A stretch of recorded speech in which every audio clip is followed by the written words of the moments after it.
proves the Etruscans and other ancient Italians, whose languages aren't Indo-European, did not come from the Orient or biblical characters.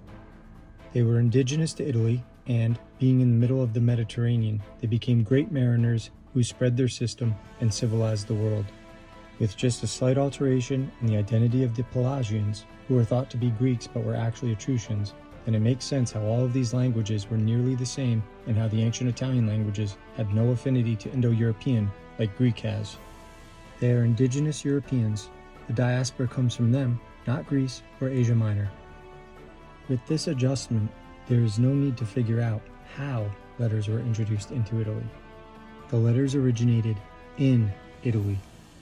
According to Pliny, the Pelagians brought the letters into Italy.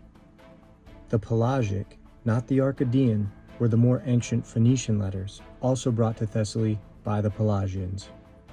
This means the first letters were not Ionic Greek. Given that Herodotus claimed Argolis was settled by Pelagians, now examine the pyramid of Argolis with Etruscan polygonal masonry that the Greeks mythologized as being Cyclopean. Consider the words of Dr. Thirlwall, Bishop of St. David's.